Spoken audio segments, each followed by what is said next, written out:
एक किसिमले हामीले भन्छ नि मौकामा चौका हान्ने।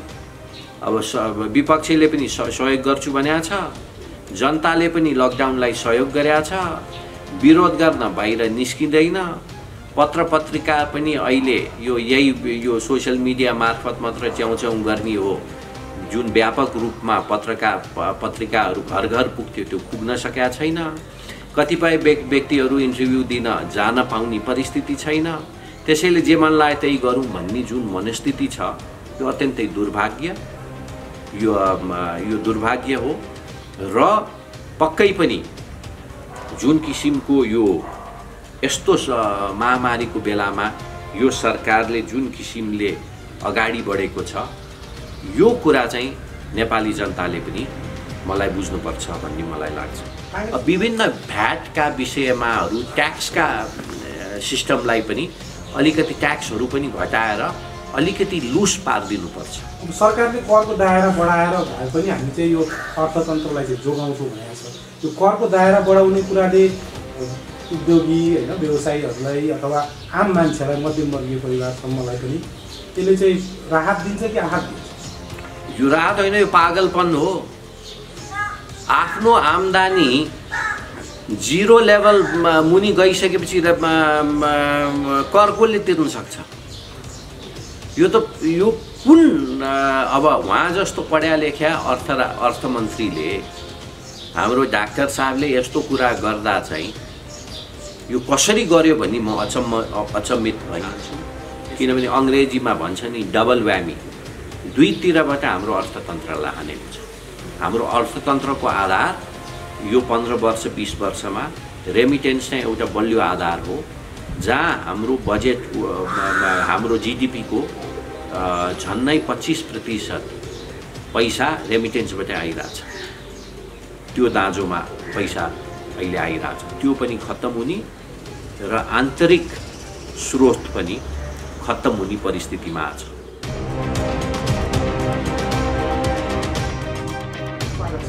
धन्यवाद। सरकारको नीति तथा कार्यक्रम कस्तो लाग्यो? अब सरकारको नीति तथा कार्यक्रम धेरै राजनीतिक व्यक्तित्व अथवा विपक्ष दलका साथीहरू भन्दा पनि हाम्रो अरू बुद्धिजीवी अर्थविदहरूले नै लगभग भनिसक्यो। यो बजेट चाहिँ धेरै, यो नीति तथा कार्यक्रम चाहिँ भयभर सबै कुराहरू उहाँहरूले कम्प्युटरबाट डाउनलोड गरेर हालिदिनु भएको छ। प्रत्येक मन्त्रालयले आफ्नो आफ्नो योजना तय गरेको छ र योजना प्रधानमन्त्री कार्यालयमा पठाएको छ। त्योसम्म ठिकै हो, तर प्रधानमन्त्री र उहाँको सिनियर मन्त्री, पार्टीका नेता, प्लानिङ कमिसनका साथीहरू बसेर त्यसलाई प्रायोरिटाइज गर्नु पर्यो। जे मन्त्रालयले पठायो त्यही नै हाले भने त अनि नीति तथा कार्यक्रममा एउटा मेलता नै अहिले देखिरहेको छैन एक। र त्यो भइसकेपछि त्यहाँ कुनै पनि प्रायोरिटी रहेन। अब कोभिडको नाम लिएको छ, कोभिडले दुःख दियो, कोभिडले खत्तम पार्यो, कोभिड अत्यन्तै जटिल छ भन्ने कुराहरू चाहिँ आयो, तर यसबाट हामी कसरी उन्मुख हुने भन्ने ठोस योजनाहरू चाहिँ सरकारको देखेन, पहिलो कुरो। दोस्रो के हो भने लगभग तपाईले योभन्दा दुई वर्ष अगाडिको जबदेखि यो सरकारमा यो नेतृत्व सरकारमा आएको छ, उहाँहरूको नीति तथा कार्यक्रम र अहिलेको नीति तथा कार्यक्रममा लगभग 95% कुरा उही छ। र अहिले भने अंग्रेजीमा भन्छ यो एक्स्ट्राअर्डिनरी टाइममा एक्स्ट्राअर्डिनरी मेजर लिनुपर्छ।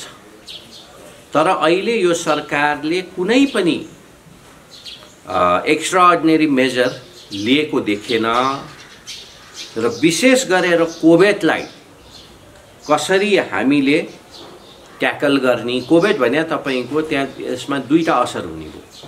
एउटा त हाम्रो स्वास्थ्यमै असर हुने भयो र अर्को चाहिँ हाम्रो जीवनीमा असर हुने भयो। अरु धेरैले अर्थतन्त्र भनेको छ, अर्थतन्त्रमा मात्र होइन हाम्रो जीवनीमा।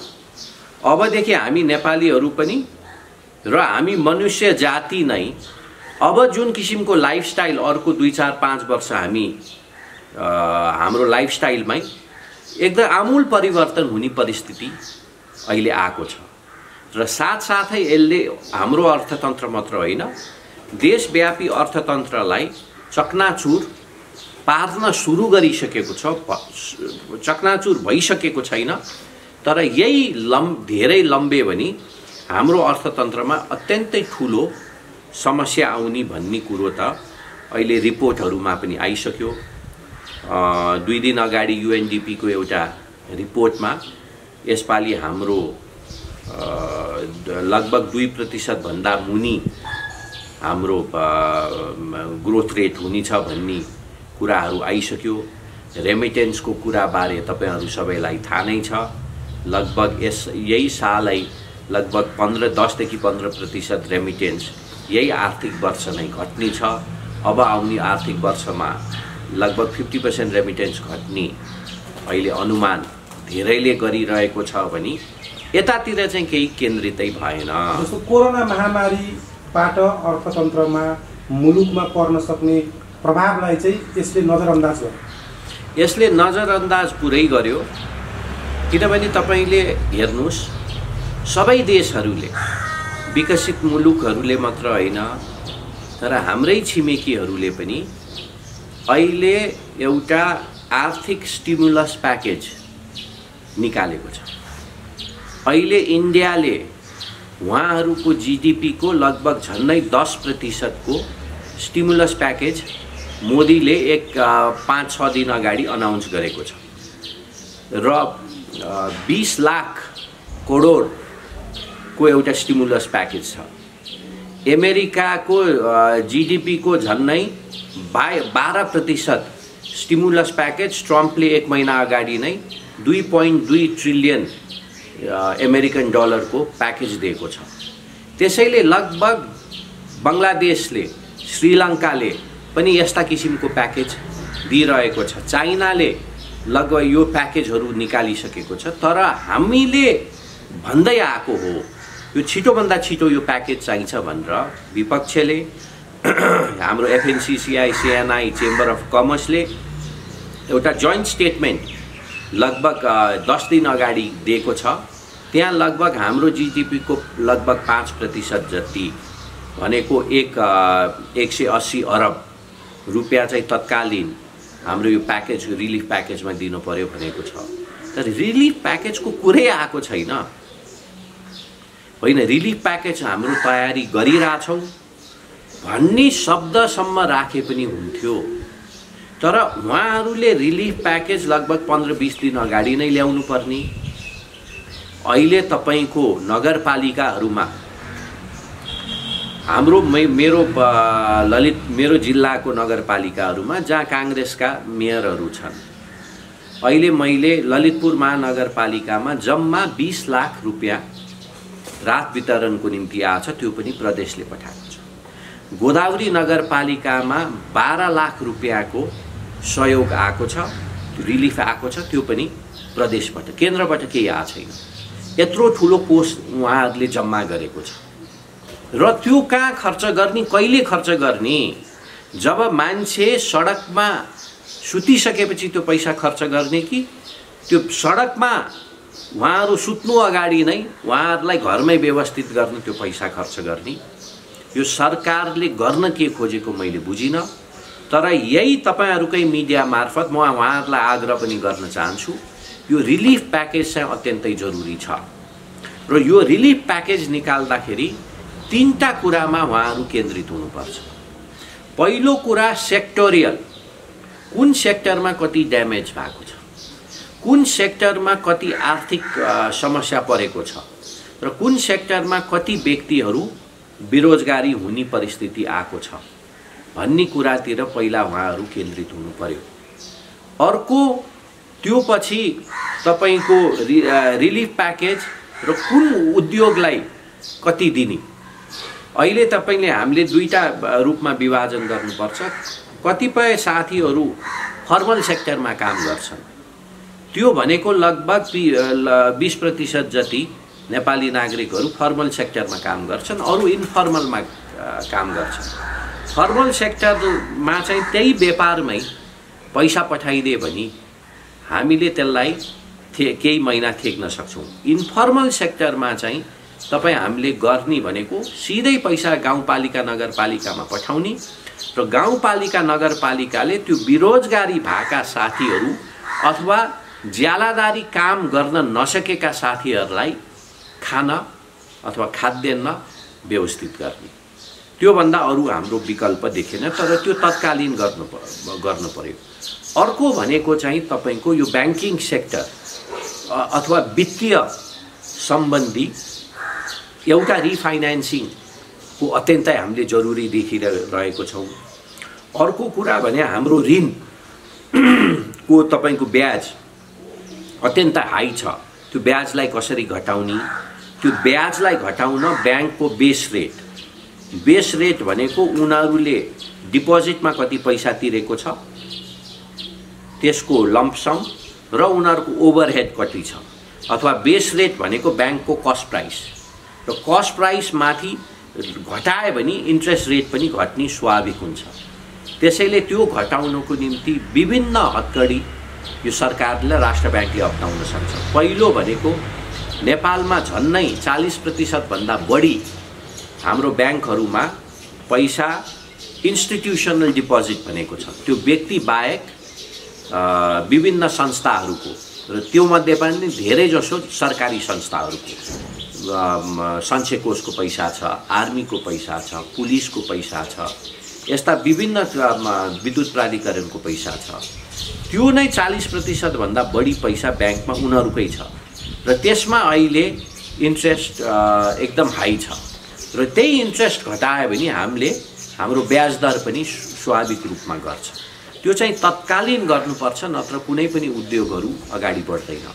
विभिन्न भ्याटका विषयमाहरू, ट्याक्सका सिस्टमलाई पनि अलिकति ट्याक्सहरू पनि घटाएर अलिकति लुज पारिदिनुपर्छ। अब सरकारले करको दायरा बढाएर भए पनि हामी चाहिँ यो अर्थतन्त्रलाई चाहिँ जोगाउँछौँ भनेको छ। यो करको दायरा बढाउने कुराले उद्योगी होइन व्यवसायीहरूलाई अथवा आम मान्छेलाई, मध्यमवर्गीय परिवारसम्मलाई पनि यसले चाहिँ राहत दिन्छ कि आहत दिन्छ? यो राहत होइन, यो पागलपन हो। आफ्नो आम्दानी जिरो लेभल मुनि गइसकेपछि कर कसले तिर्न सक्छ? यो कुन अब उहाँ जस्तो पढ्या लेख्या अर्थमन्त्रीले, हाम्रो डाक्टर साहबले यस्तो कुरा गर्दा चाहिँ यो कसरी गर्यो भन्ने म अचम्मित भएँ। त्यसैले मैले उहाँका डेलिगेसन गएका व्यापारी साथीहरूसँग कुरा गर्दाखेरि यो साँच्ची नै हो भन्दा पनि उहाँहरूले पनि हो भन्नुभयो। त्यसैले आज यो एफएनसीसीआई, चेम्बर र सिएनआईको जोइन्ट प्रेस कन्फरेन्स पनि उहाँहरूले गर्न लागेको छ भनेर उहाँहरूले त्यो कुरा राखेको छ, र उहाँहरूले पनि आफ्नो कुराहरू राख्नु होला। र साथसाथै नेपाल सरकारले एक्लै यो सबै धान्न सक्दैन भनेर हाम्रो पार्टीले पनि उच्च स्तरीय आर्थिक समिति डाक्टर रामशरण मठ, त्यसमा सबै पूर्व अर्थमन्त्रीहरू र योजना आयोगका उपाध्यक्ष जो हाम्रो समयमा नेपाली काङ्ग्रेसको सरकार हुँदाखेरि उपाध्यक्ष थिए, उहाँहरूलाई राखेर एउटा हामीले समिति पनि बनाएको छौँ, र हामीले पनि यो सरकारलाई सुझाव दिन्छौँ। हाम्रो रिपोर्ट अहिले 7-8 गतेसम्म तयार हुने हामीले सोचाइराखेको छ। बजेट 15 गतेसम्म छ, तर इन्फर्मल रूपमा व्यक्तिगत भेटेर पनि नेकपाका नेतृत्वहरूलाई र तपाईहरुकै मिडियाहरूबाट पनि के गर्नुपर्छ भनेर हामीले उहाँहरूलाई सुझाव दिइसकेको छौं। हाम्रो सोचाइ के थियो भने यो कुरा छाया अर्थ मन्त्री मिनेन्द्र रिजालले पनि भनिसक्नु भएको छ। हामीले यो तपाईको नीति तथा कार्यक्रम एउटा सबै संसदमा भएको दलहरू बसेर एउटा मिनिमम अन्डरस्ट्यान्डिङ गरेर त्यो नीति तथा कार्यक्रमलाई सर्वसम्मत रूपमा पास गरौं। त्यसको ओनरशिप मात्र बढ्दै होइन, जनतामा पनि एउटा मनोबल बढ्छ। अहिले विभिन्न फोहोरी राजनीतिक खेलहरू भइरहेको बेलामा जनता निराश भएको छ र जनताको कन्फिडेन्स बनाउन पनि एउटा जुन हाम्रो पार्टी सभापति सुशील कोइरालाले भूकम्पमा जुन किसिमको एउटा भूमिका सबैलाई एउटै छातामुनि राख्ने काम गर्नुभएको थियो र एउटा नीति तथा कार्यक्रम सर्वसम्मत रूपमा यो भूकम्पलाई कसरी ट्याकल गर्ने भन्ने एउटा उदाहरण हामीसँग छ। त्यो गरौँ भनेर हामीले बारम्बार कुरा गरेको छौँ, तर त्यसलाई पनि नजरअन्दाज गरेको यो सरकारले। राजनीतिक रूपमा भन्दा त प्रतिपक्षका रूपमा नेपाली कांग्रेसलाई चाहिँ सरकारले खास वास्ता गरेको देखिन्छ। मसँग चाहिँ एकचोटि पनि कुरा भएको छैन, तर 2-4 जना हाम्रा नेताहरू जो हाउसमा हुनुहुन्छ र अर्थतन्त्रमा अलिकति ध्यान दिनुहुन्छ, उहाँहरूको रिपोर्टिङ अनुसार, उहाँहरूले हामीसँग कुरा गरेको अनुसार, मिटिङमा उहाँहरूले रिपोर्ट गरेको अनुसार यस्ता कुराहरू पनि हामीले राखिसकेको छौँ। केही त्यसबाट केही रिस्पोन्स आए भने हामीले चाहिँ निष्पक्ष रूपमा हामीले सरकारलाई सघाउनु पर्छ भनेर हाम्रो इन्फर्मल रूपमा हाम्रो मिटिङहरूमा पनि कुरा भइसक्यो। यो भनेको नेकपालाई मात्र असर गर्ने होइन, योले नेपालीहरूलाई मात्र असर गर्ने होइन, हामी सबैलाई असर गर्नुपर्छौँ।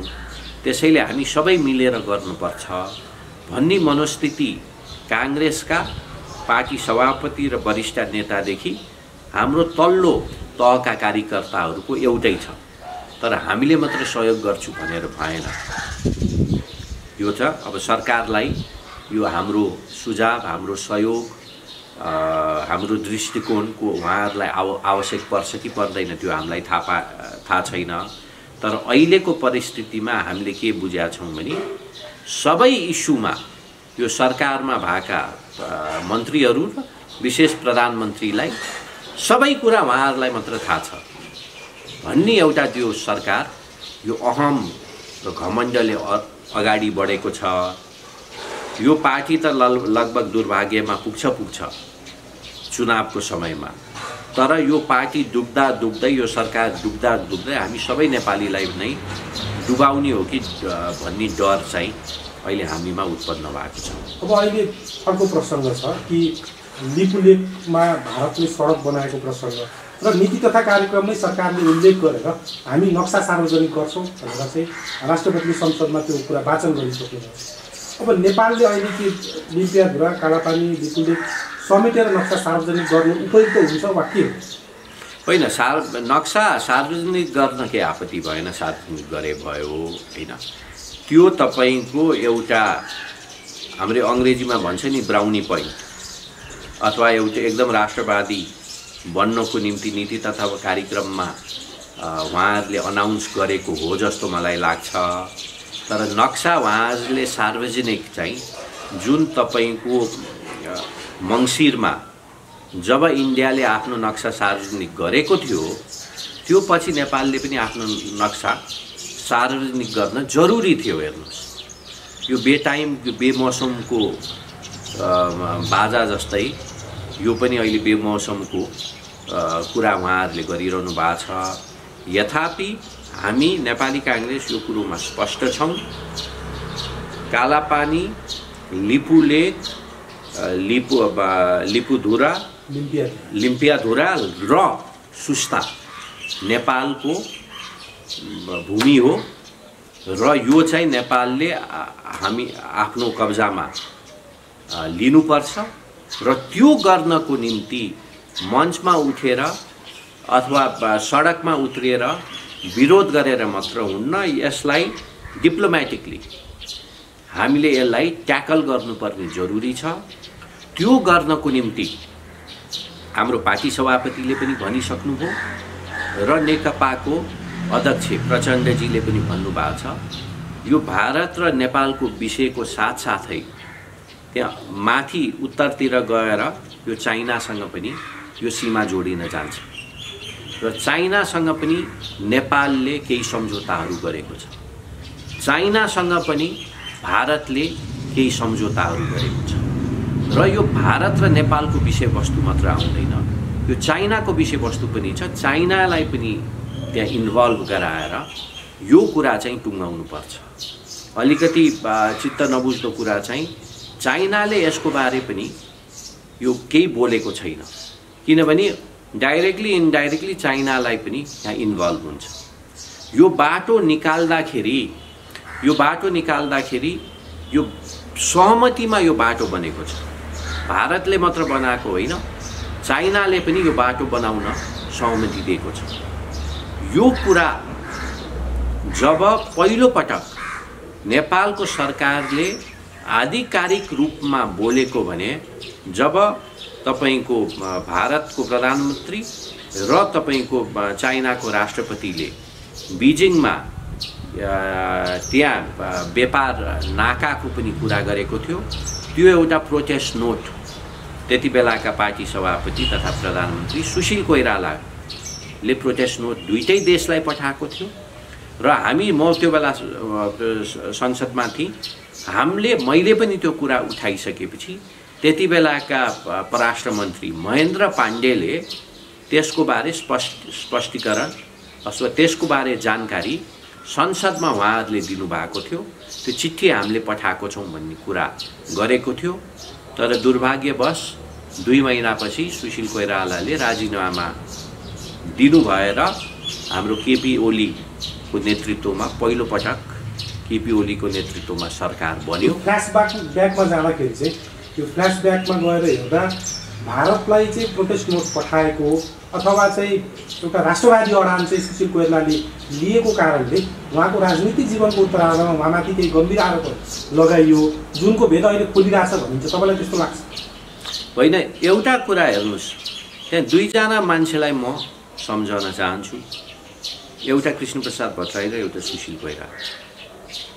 उहाँहरूको सन्तान थिएन, परिवार थिएन, श्रीमती थिएन, उहाँहरूको एउटा घर थिएन र सायद 21औं शताब्दीका नेताहरू हाम्रो देशमा होइन, अरू सबै देशमा खोज्नुस्, त्यो टप लेभलका नेतासँग केही नहुनु, लगभग जोगीकै जीवन बिताउन सक्ने व्यक्तिहरू धेरै कम हुन्छ। त्यसैले सुशील कोइरालाको बारे धेरैले धेरै टिप्पणी गरेको छ। तर मैले पनि सुशील कोइराला पार्टी सभापति हुँदाखेरि उहाँ र शेरबहादुर देउवाकै सहमतिमा उहाँले मलाई तरुण दलको अध्यक्ष बनाउनु भएको हो र मैले उहाँसँग काम गर्ने अवसर पनि पाएँ। उहाँले स्पष्ट आफ्नो कुरा राख्न उहाँलाई गाह्रो पर्थ्यो होला, उहाँको भाषा कहिले कहिले बुझ्दैन थियो होला, उहाँ कहिले अलि झर्केर कुरा गर्ने थियो होला। तर यो तपाईको कालापानीको विषयमा र संविधान लेख्ने विषयमा जुन किसिमको अडान सुशील कोइरालाले लिए र त्यो बेला सुशील कोइरालाले अडान लिँदा सम्पूर्ण पार्टीले, शेरबहादुर देउवा लगायत सबैले, रामचन्द्र पौडेलले जुन किसिमको समर्थन सुशील कोइरालालाई दियो, त्यसले एउटा मेसेज चाहिँ के दिन्छ भने सङ्कटमा नेपाली काङ्ग्रेस एक हुन्छ। सङ्कट नभएको बेलामा हामीहरू अलिकति बढी झगडा गर्छौँ। तर अहिले नेकपालाई के देख्यो भने सबै राम्रो हुँदाखेरि सबै मिलिखानी गर्छन्, तर सङ्कट पर्या बेलामा यिनीहरू अलमल्लिएर अत्तालिएर जथाभावी गर्न सुरु गर्छ। र यो कुरा चाहिँ नेपाली जनताहरूलाई म बुझ्न पनि आग्रह गर्न चाहन्छु। सङ्कटमा काङ्ग्रेस एक हुन्छ। सङ्कटमा काङ्ग्रेसले काङ्ग्रेस भन्दा पनि देशको विचार गरेर हामी अगाडि बढ्छौँ। र अहिले पनि सङ्कट छ र हाम्रो पार्टी सभापति र पार्टी नेतृत्वले पनि यो सङ्कटबाट उन्मुख हुनको निम्ति स्वास्थ्य सम्बन्धी र अर्थ सम्बन्धी पनि हामीले कमिटी बनाएर सरकारलाई र देशलाई सहयोग गर्नुपर्छ भन्ने हाम्रो काङ्ग्रेसको धारणा छ। यो सरकारको काम गराइप्रति चाहिँ आम मानिसमा एक खालको गुनासो होइन, असन्तुष्टि छ। तर अब प्रतिपक्षका रूपमा काङ्ग्रेसको भूमिका चाहिँ अलिकति नरमपन्थी देखियो, सरकारको सहयोगी जस्तै देखियो भन्ने छ। तपाईँलाई के लाग्छ, प्रतिपक्षको रूपमा काङ्ग्रेसको भूमिका ठिकठाक छ कि अलिक कडा हुनुपर्थ्यो कि के हो? अब यो लकडाउनको 55 दिनमा जुन प्रस्तुति हाम्रो पार्टी नेतृत्वको छ, हामीहरू क्लियर छौँ। अहिले राजनीति खेल्ने बेला होइन। ल, जनताले हामीलाई जे भने तापनि अहिले राजनीति खेल्न हुँदैन। त्यसैले सरकारको नीति, सरकारको लकडाउन, सरकारले गरेको निर्णयहरूलाई हामीले पुरै समर्थन गर्नुपर्छ भनेर पार्टी सभापतिदेखि लिएर सबैले मेरै ट्विटमा तपाईको 50 दिन अगाडिको मेरो ट्विट हेर्नुहोस्, हामी सबैले त्यही भनेको छौँ, लकडाउनलाई सपोर्ट गर भनेर।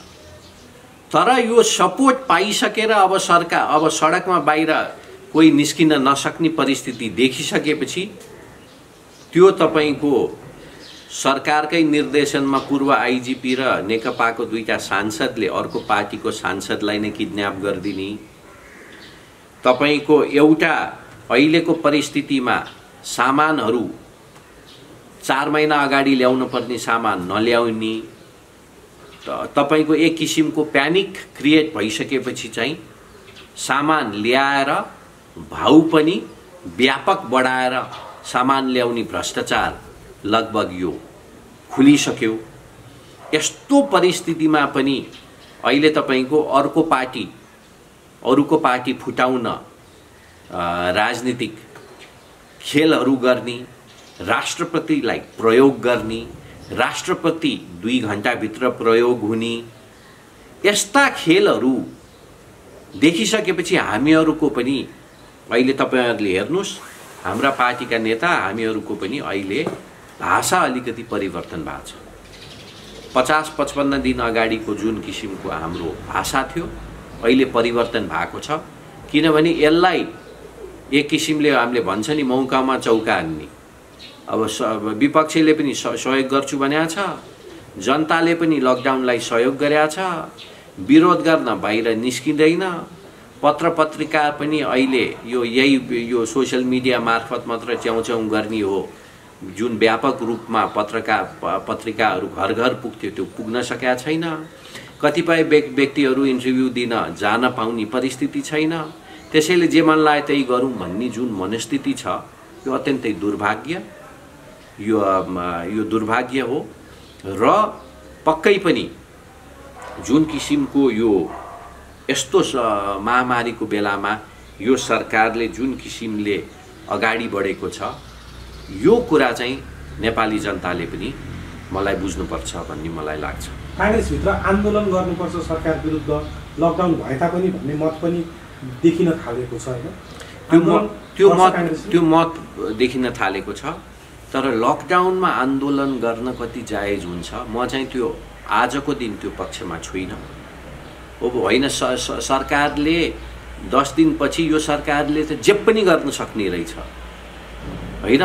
अब 10 दिनपछि परिस्थिति हेरौँ, तर आजकै दिनमा चाहिँ हामी आन्दोलनै गर्न सडकमा उत्रिन चाहिँ हुँदैन, किनभने अहिले विशेष गरेर यो तराईका जिल्लाहरूमा व्यापक रूपमा फैलिसकेको छ कोरोना, र काठमाडौँमा पनि कोरोना प्रवेश भएको छ भन्ने कुरा हामीले मिडियामा सुनिसक्यौँ।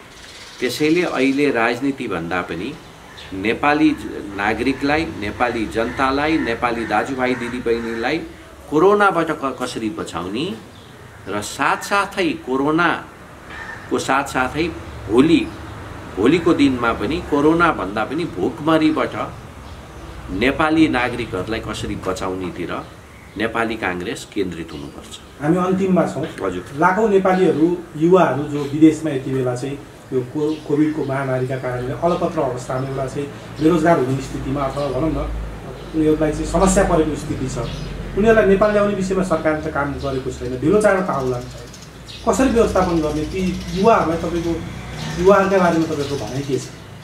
अब युवाहरू तपाईको मैले अघि भनिहालेँ, रेमिटेन्समा यो आउने आर्थिक वर्षमा मेरो अनुमानमा चाहिँ मिनिमम 50% रेमिटेन्स कम हुन्छ, त्योभन्दा बढी हुने मैले चाहिँ सम्भावना देखेको छु। र धेरै हदसम्म हाम्रो अर्थतन्त्रमा लगभग रेमिटेन्सबाटै 8 खरब रुपियाँ जति, लगभग यो 5 वर्षको एभरेज गरे भने लगभग 8 देखि 9 खरब रुपियाँ प्रत्येक वर्ष आउँछ। त्यो पैसा आउने होइन, तर पैसा पठाउने मान्छेहरू अब नेपालमा वापिस आउँछ। त्यही कारणले पनि अहिले हामीले जुन फजुल खर्च सरकारले गरिरहेछ त्यो फजुल खर्चहरू रोक्न पर्यो। अहिले तपाईको प्रशासनिक खर्चहरू, अहिले गाडी किन्ने, फर्निचर किन्ने, यो क्षेत्र विकास कोषको पैसा जुन दुरुपयोग भइरहेछ ती पैसाहरू साथसाथै अहिले सुरक्षाकर्मीको विशेष गरेर धेरै पैसा त्यहाँ पनि छुट्याएको छ, त्यहाँ पनि केही बजेटहरू घटाउन सक्ने परिस्थितिहरू हामीले देखिरहेछौँ। अहिले तपाईँको सरकारले नै नियुक्ति गरेको आयोगले नेपालमा तपाईँको 206 वटा विभिन्न समिति कमिसनहरू छ भनेको छ, त्यसलाई पनि घटाएर 108 मा झार्न सक्छ भन्ने कुराहरू गरेको छ। अहिले तपाईँको प्रधानमन्त्री रोजगार कोष भनेको छ, त्यसको केही उपलब्धि छैन, त्यसले कार्यकर्तालाई पैसा बाँड्ने काम बाहेक अरू केही भएको छैन। त्यसैले सरकारले चाहिँ आफूले सरकारले जागिर सरकारले सृजना गर्ने होइन, सरकारले काम गर्ने वातावरण बनाइदिने हो। काम गर्ने वातावरण बने भने व्यक्तिले पनि काम गर्छ, उद्योगहरू पनि अगाडि बढ्ने परिस्थिति हुन्छ। अहिले मैले भनिहालेँ, केही न केही आर्थिक प्याकेज हाम्रो अर्थतन्त्रमा दिनुपर्छ। अहिलेको हाम्रो काम भनेको व्यापारहरूलाई अगाडि बढ्ने अथवा व्यापारहरू फाइदामा जाने भन्दाखेरि पनि व्यापारहरू नोक्सानमा गए पनि बन्द नहुने परिस्थितिमा हामीले पुर्यायौँ भने यो कोरोनाको सङ्क्रमण घटिसकेपछि र साथसाथै ब्याङ्कको ब्याज दरदेखि रिफाइनेन्सिङका कुरादेखि लिएर ट्याक्स करलाई पनि दायरा घटाएर सरकारले चाहिँ एउटा काम गर्ने वातावरण बनाउन सके भने ती फर्केका ट्रेन्ड युवाहरूले चाहिँ हाम्रो अर्थतन्त्रमा सहयोग पुर्याउन सक्छ भन्ने मलाई लागेको छ। र विशेष गरेर हामीले चाहिँ हाम्रो कृषि लगायत जुन उद्योगहरूमा चाहिँ हामीले लेबर इन्टेन्सिभ उद्योगहरू जहाँ बिजुलीको खपत बढी हुन्छ ती उद्योगहरूमा चाहिँ अलिकति हामी बढी केन्द्रित हुनुपर्छ जस्तो लागेको छ।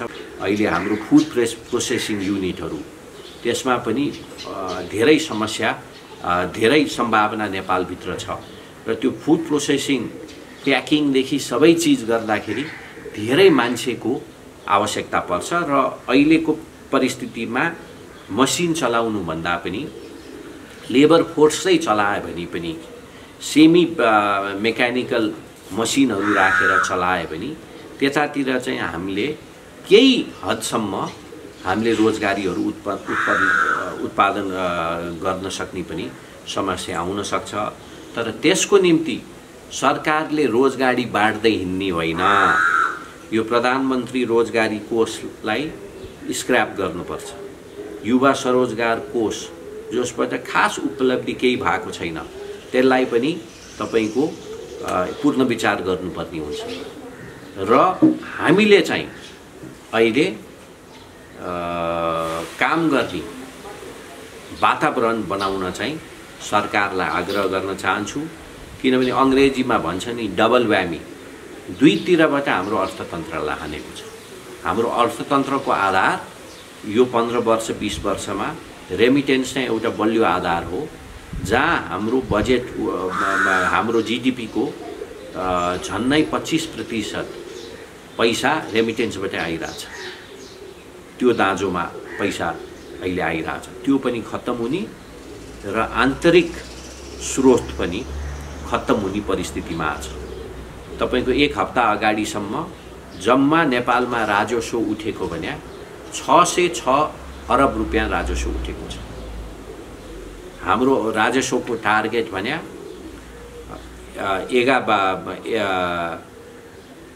11 खरब 22 अरबको टार्गेटमा लगभग 50% उठेको छ। त्यसैले हाम्रो यो कोरोना आउनु अगाडि नै हाम्रो तपाईको अर्थतन्त्र डामाडोलमा अथवा अर्थतन्त्रको जुन अपेक्षा थियो त्यो पुरा हुन सकेको थिएन। किनभने बजेटको दायरा नै, खर्चको दायरा नै यो तपाईको प्रत्येक पुसको अन्तिम महिनामा हाफ इयरली समीक्षा गर्छ अर्थ मन्त्रालयले। लगभग खर्चको दायरा नै 10% हामीले घटाइसकेका थियौँ। हाम्रो राजस्व उठ्ने कुरा हाम्रो टार्गेट मिट भइरहेको थिएन। हाम्रो राष्ट्रिय गौरवको योजनामा लगभग 20% मात्र पैसा खर्च भएको थियो अथवा 20% मात्र काम भइरहेको थियो। भनी तपाईको अहिलेको सरकारले एउटा कुरा के गर्न खोजिरहेछ भने सबै यो बिग्रियो भने यो अर्थतन्त्र बिग्रियो भने सबै यो कोरोनाले बिगार्यो भनेर अहिले पन्छिन पनि खोज्ने कामहरू भइरहेको छ। तर अर्थतन्त्रको तथ्य मैले दिनु पर्दैन, तपाईको आवश्यक पर्दैन। अर्थ मन्त्रालयको हाफ इयरली रिपोर्ट तपाईहरुले पढ्नु भयो भने जुन हिसाबले हामी अगाडि बढ्छौं भनेको थियो त्यो बढ्न सकेन भनेर अर्थ मन्त्रालय र यो सरकार स्वयंले भनेको छ। यहाँलाई धेरै धेरै धन्यवाद। हस्, हामी समय विचार दिनु। हस्, धन्यवाद।